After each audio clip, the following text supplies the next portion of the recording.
the battlefront. A battlefront like no other in the long history of mankind's wars. This is an air front.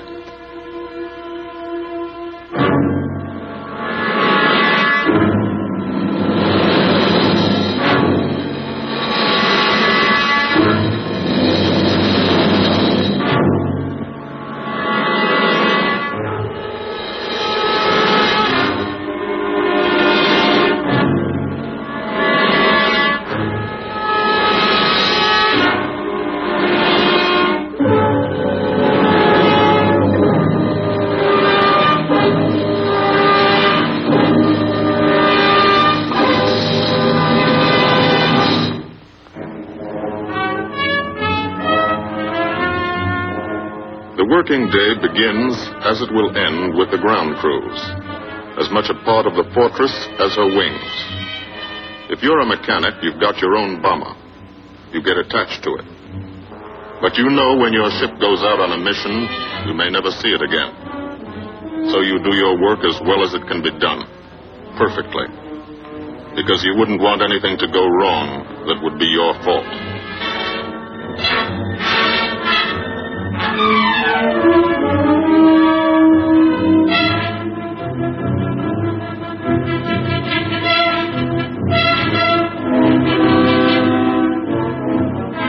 Today the bombs will be taken from these bomb dumps somewhere in England and delivered to specific points in Wilhelmshaven, Germany.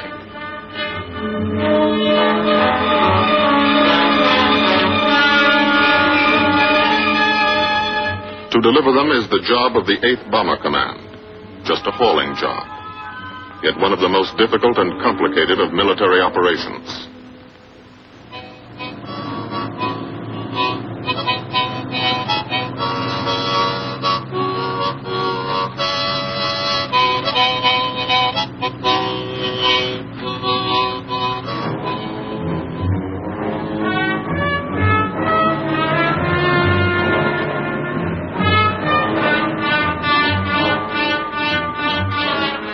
General-purpose demolition bombs, impact velocity as high as 750 miles an hour, pierce 5 inches of armor plate, destroy a factory.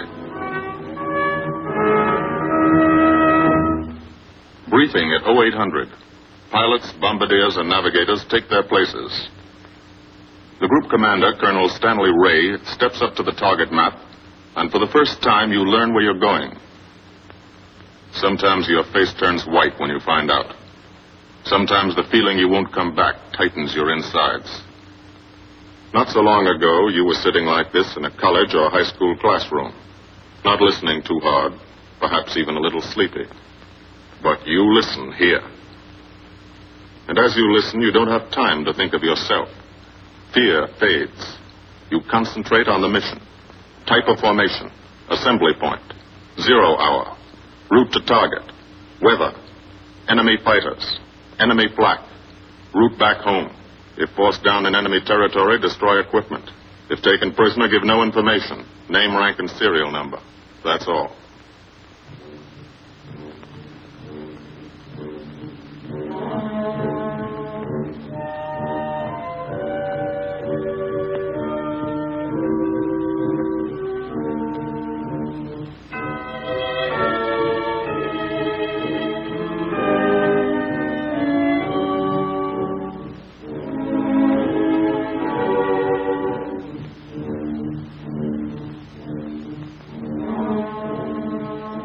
These are the passengers with one-way tickets. And this is the crew of the Memphis Belle, 324th Squadron, 91st Heavy Bombardment Group. Just one plane and one crew in one squadron, in one group, of one wing, of one Air Force, out of 15 United States Army Air Forces. Well, fellas, we've never had an easy ride over there yet. And today won't be any different. No escort except unfriendly. So keep your eyes peeled. Don't get excited and yell when you're talking on the intercom. Save your ammunition and make your shots count. And let me know what goes on back there, Quinlan. Yes, sir. Stay on the ball, gang, and she'll bring us back like she's always done. Okay? Let's go.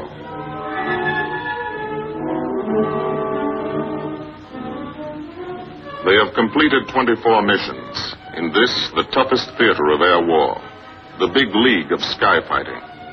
Their experience is priceless. And so, if the Memphis Belle comes back this afternoon, they will be sent to bring the vital lessons they have learned to thousands of aircrew men in training at home. Home is America.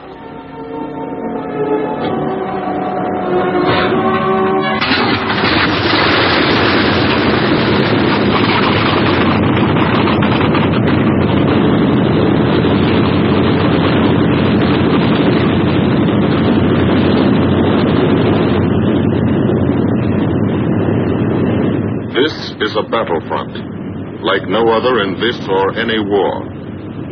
No monster armies, no booming cannon. Only the roaring engine sound of the bombers pounding through the quiet English countryside. This is an air front.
Of the Memphis Belle leave the soil of England for the 25th time.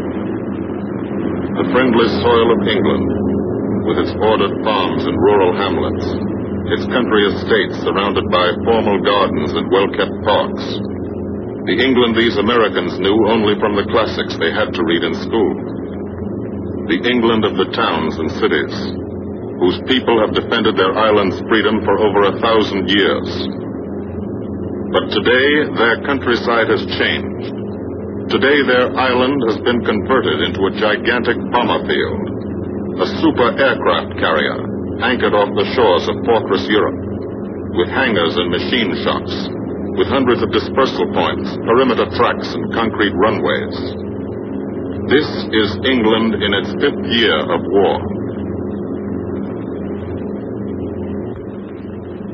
And this is the new battlefront. The air front, from which we seek out the enemy. Not his infantry or his artillery, not his panzer divisions, but the greater menace, the industrial heart of his nation, the foundation on which the Nazi Empire and its armies stand, the power behind the German lust for conquest.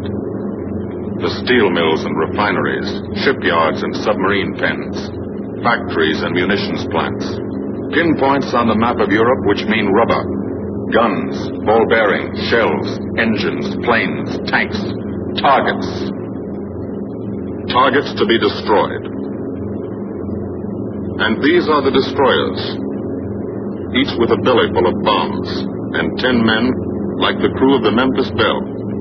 Pilot Captain Robert Morgan, industrial engineer from Asheville, North Carolina. He's flown this ship across the Atlantic. The other pilot, Captain Jim Verinis, business administration student at the University of Connecticut.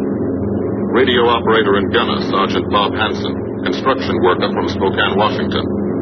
Navigator, Captain Chuck Layton, chemistry student at Ohio Wesleyan. Engineer and top turret gunner, Sergeant Harold Locke, from Green Bay, Wisconsin. Used to be a stevedore. Besides keeping the Belle in order, he covers the sky above. Tail gunner, Sergeant John Quinlan of Yonkers, New York. Clerked for a carpet company, but he quit December 8th, 1941. Ball turret gunner, Sergeant Cecil Scott. Firstman for a rubber company in Rahway, New Jersey. Pilot to crew, 10,000, put on oxygen. They're climbing higher now, 300 feet a minute. The strain on the planes and on the men is mounting. The rest of the crew, Bombardier Captain Vincent Evans, operated a fleet of trucks in Fort Worth, Texas. Waist gunners, on the right, Sergeant Bill Winchell, chemist for a paint company in Chicago. And on the left, Sergeant Tony Nastal, used to repair washing machines in Detroit when he was a kid. Now he's 19 and has 2 Nazi fighters, confirmed.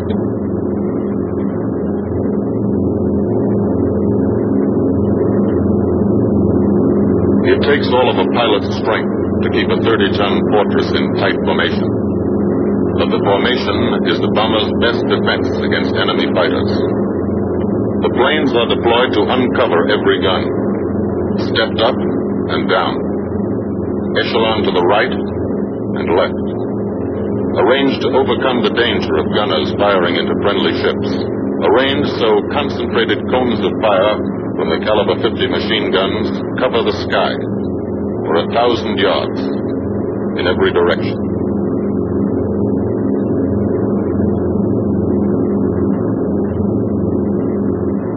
The friendly coast of England slips by below. It doesn't look like much now, but in a few hours when you come back, if you come back, this will be the most beautiful view in the world.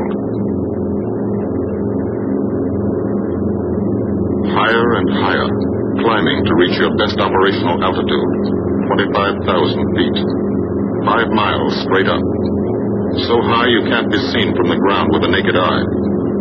So high that after 1 minute without oxygen you lose consciousness. After 20 minutes, you're dead.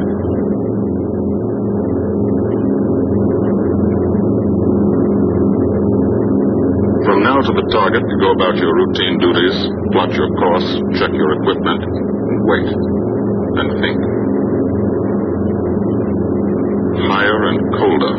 Temperature, 40 degrees, below zero. Take off your glove and you lose some fingers. You look out at the strange world beyond, reflections in plexiglass, like nothing you ever saw before, outside of a dream.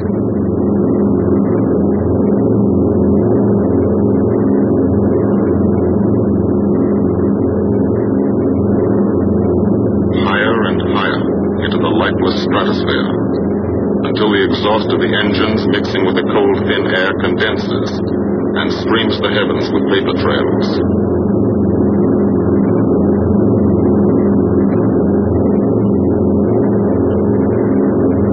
To the men in the ships, they're far from beautiful, for they point like beckoning fingers to the formation, signposts in the sky for the enemy to spot us.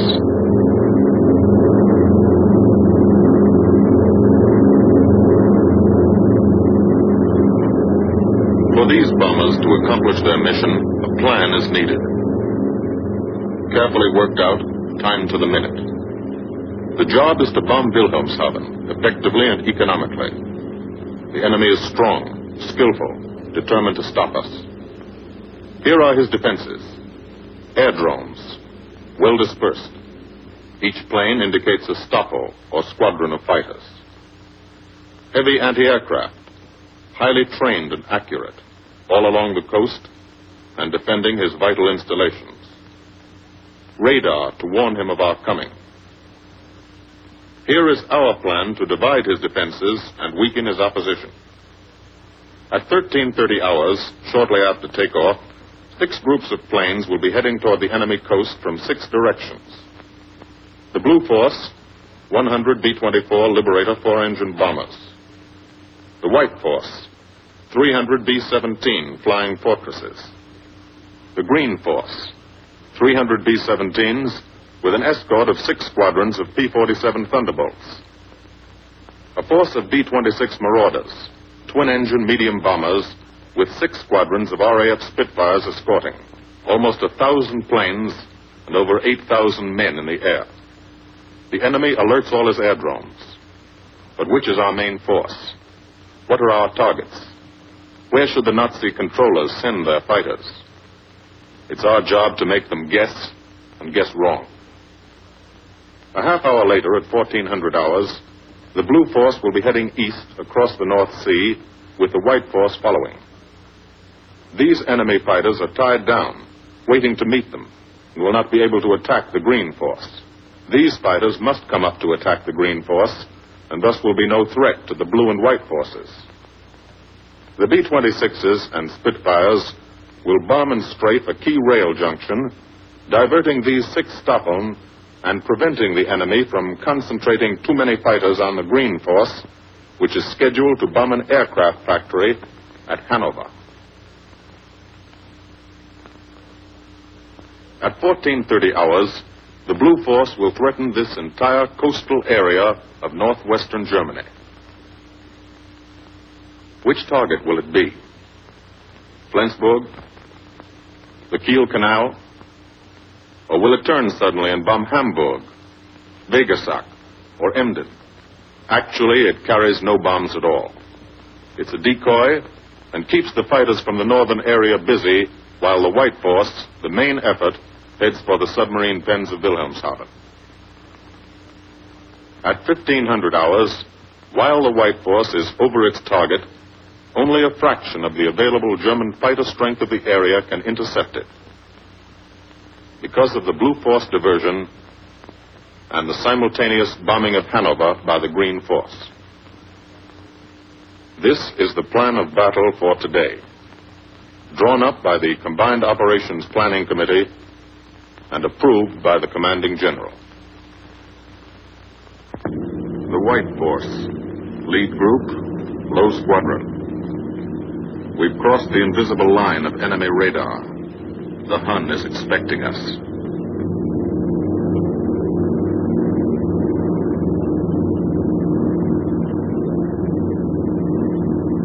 Steel helmets go on.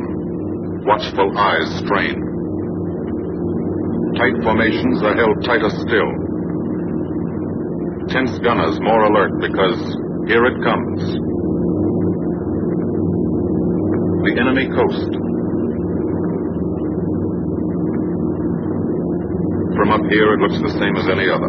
Houses, roads, green fields, factories, waterways. But they are the houses and fields of those who invade and oppress. They are the factories and roads of the people who twice in one generation have flooded the world with suffering. Suffering in such quantity as the history of the human race has never known. Brought torment and anguish into countless American homes. Gold stars and telegrams from the War Department.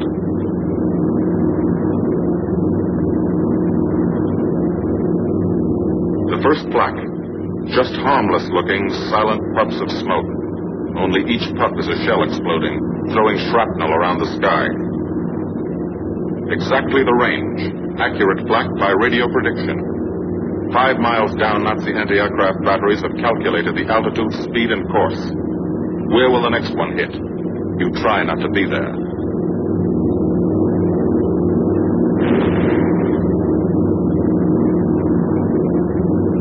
The docks and submarine pens of Wilhelmshaven.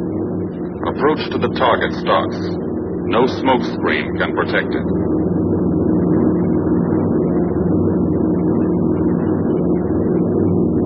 Now the enemy knows the path of your approach and walls that path with a flak barrage. but you fly right through it. Flak so thick you can get out and walk on it.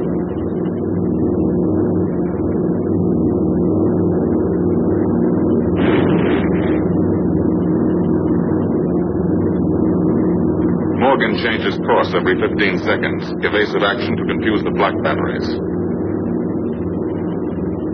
Bomb sights set for correct altitude and speed. Bomb bay doors open. The bombing run begins.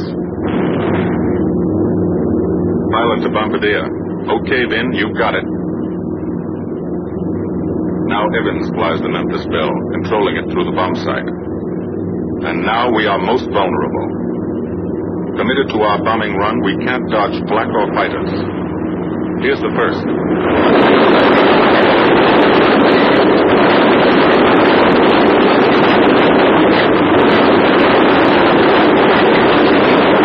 Top turret fires at him. Evans must ignore the battle. Crosshairs lined up on target. Adjustments for wind drift made. Two more fighters diving from 9 o'clock. Flak now has the range too. They've hit this fort, but he keeps on his bombing run.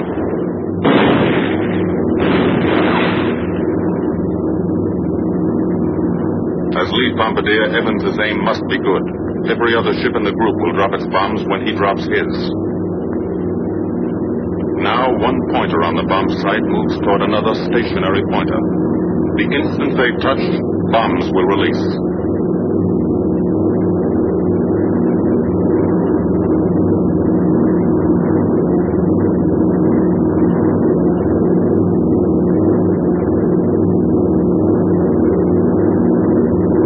They touch. Bombs away.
First half of the mission is over. The easy half. Now to get home.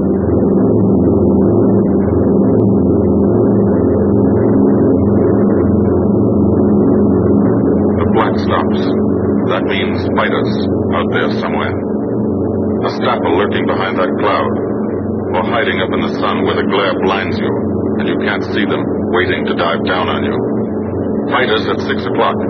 This is what a gunner sees. A speck in the sky. That's a fighter. And then a blink. That means he's firing at you. 2,300 rounds a minute.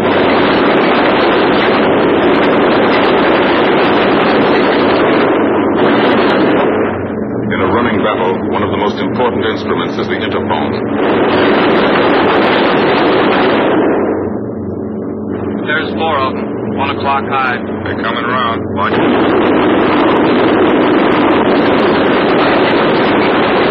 Two fighters, 6 o'clock up, coming in, diving out, Chief. He's 7 feet of trouble out 2 o'clock, watching. Got an engine on fire.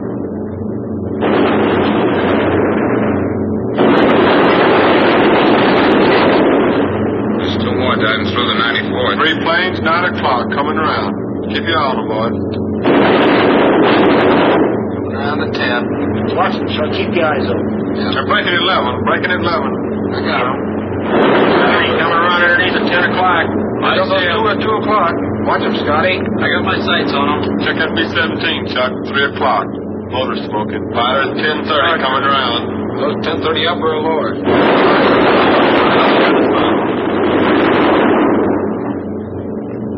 17 out of control at 3 o'clock.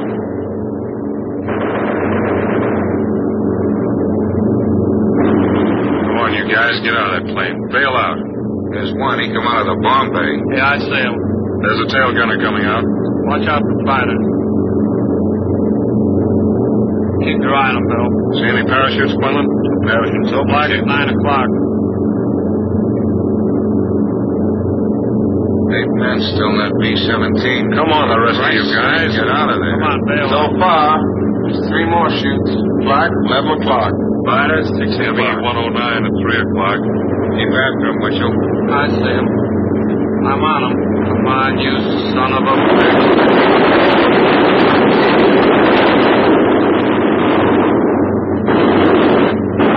Confirm that fighter. He got him, Chief. Look, he's bailing out. Damn it, don't yell on that intercom. Fighters, 10 o'clock. Watch those 2 at 12, Ben. They're coming in. They're coming in, Scotty. Get that ball turret on him. Save the ammunition as much as possible.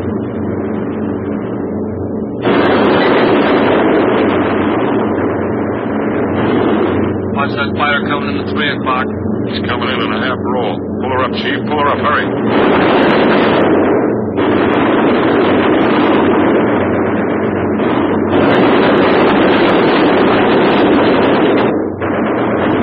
This fortress is hurt. Engine on fire, losing airspeed and altitude. Drifting into the black, alone and helpless. A straggler. In a minute, Nazi fighters will swarm in like buzzards for the kill. You can watch, but you can't go down to help. You keep your formation.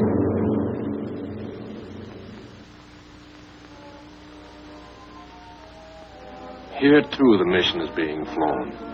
None the less real for being in the minds and hearts of these men behind.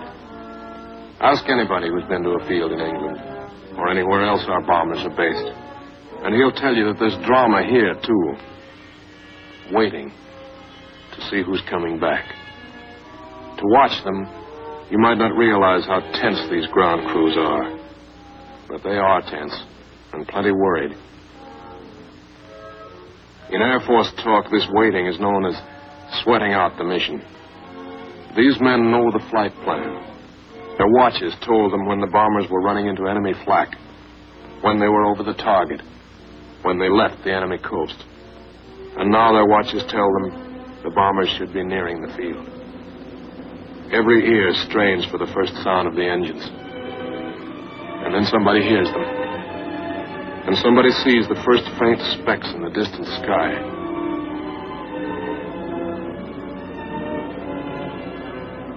Every face turns to see and count. The watchers try to read the numbers on the ships. These planes have priority to land first. The colored flares mean wounded aboard. In the hospital window, these watching men know what that means. They know what it feels like to lie on a bouncing fortress floor for hundreds of miles through the frozen stratosphere in great pain, with the other men in your crew fighting to keep you alive until they hit the field. The field. Home. It'll be okay then. Because there'll be medical care. The best. As soon as the wheels of your plane stop rolling.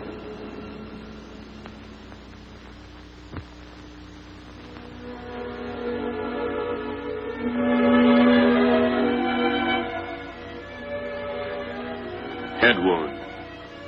Concussion. 20-millimeter cannon shell exploded in his radio compartment. Shock. Internal injuries. He'll be all right, though. Flak burst scattered flying shrapnel. He's full of steel splinters. This pilot's leg is not a pretty sight. Neither are the docks at Wilhelmshaven. These men will all get the Purple Heart. And this man, too. Posthumously.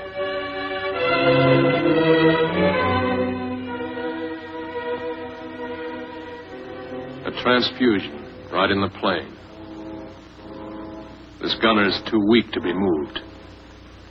The new life-giving blood flowing into his veins might be the blood of a high school girl in Des Moines, a miner in Alabama, a movie star in Hollywood, or it might be your blood. Whoever it is, thanks. 36 planes left this field this morning. Now 6 more arrived. That makes 20 home. And this one's 21. More wounded aboard.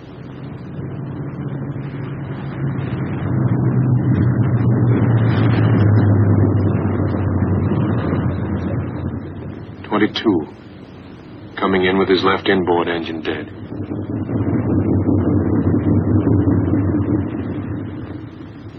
23, with a feathered prop on his left outboard engine.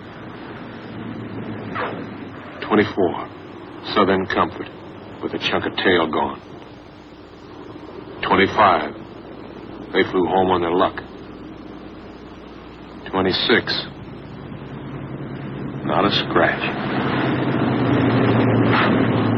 The control tower learns that 2 more landed at a British field to the south. 1 a crash landing, crew safe. That makes 28. 29.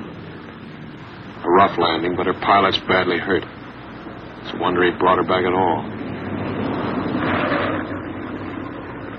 29 planes back, so far. 29 out of 36. Our losses were heavy, but the enemy's were far heavier. We destroyed a German aircraft factory, a rail junction, submarine pens, docks, and harbor installations. That's specific, known damage. But who can tell the number of German torpedoes that will not be fired, the number of our convoys that will get through now, the soldiers' and seamen's lives that will be saved, or the battles that will be won instead of lost, because of what these bombers and airmen did today.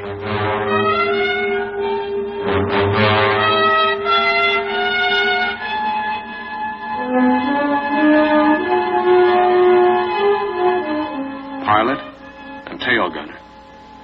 They can laugh now. Fire on the inboard engine did this. Flames streaked back and burned the stabilizer, too. Another crew luck brought back.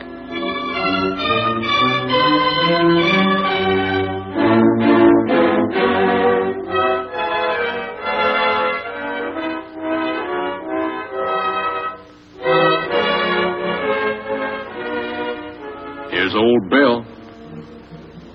A pretty good airplane when it took off. Lost its nose. Lost its navigator. Bombardier wounded. Top turret gunner and pilot hit. Hydraulic system shot out. No brakes, no flaps. But old Bill came back.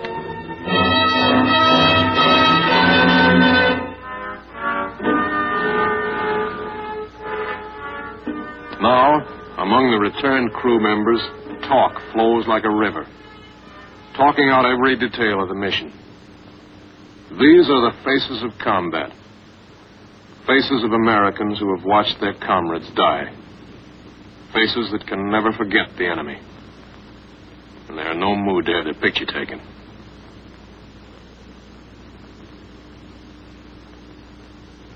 In the control tower, Colonel Ray, the group CO, is still watching and waiting. And then he spots the last flight. 3 more planes. And one of them is the ship everyone has been pulling for. The Memphis Belle. The last few miles of this trip have been a joyride. The strain is over.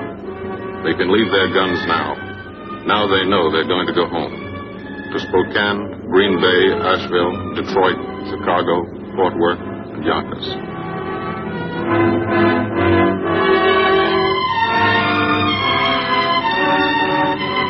The Belle comes in for her landing. But first Morgan buzzes the field, cuts the grass with the giant fortress. It's against the rules, but this is a special occasion.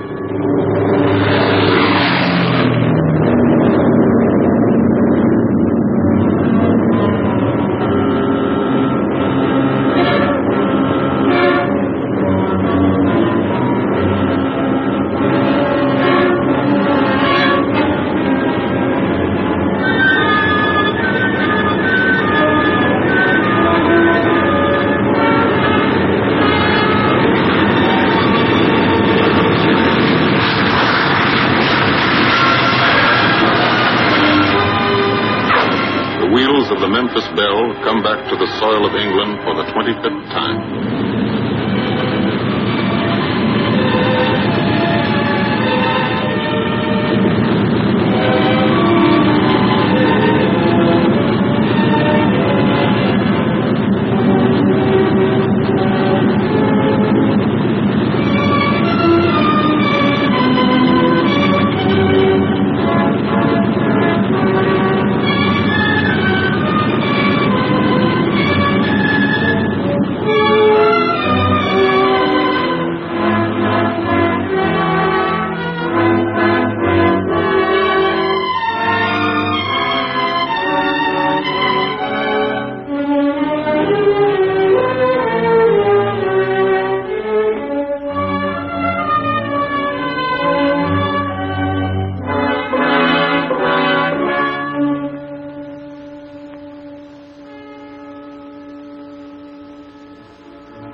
This is a day they will never forget.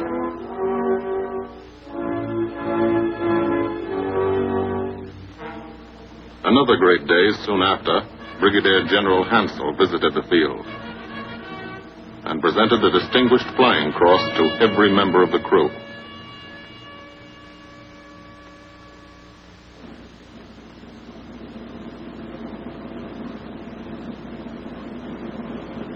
And then there was another day.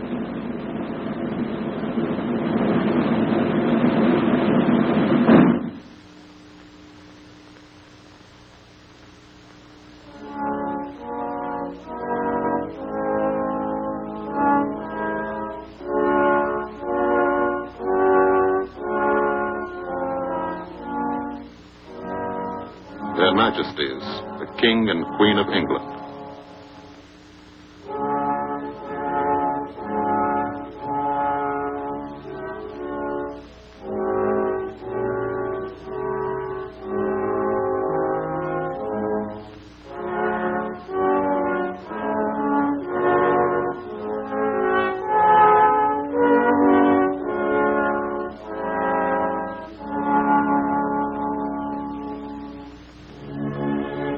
Johnny Quinlan never thought anything like this would happen to him when he left Yonkers.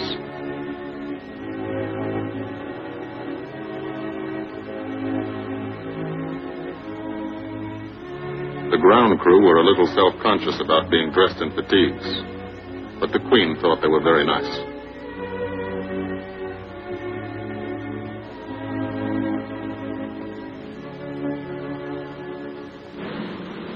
Finally, two more visitors came. General Acre, commanding the 8th Air Force, and General Devers, U.S. commander of the European Theater. The Belle crew received them in flying clothes. As General Acre read the order for what he called their 26th and most important mission, return to America to train new crews and to tell the people what we're doing here, to thank them for their help and support, and tell them to keep it up so we can keep it up, so we can bomb the enemy again and again and again until he has had enough. And then we can all come home.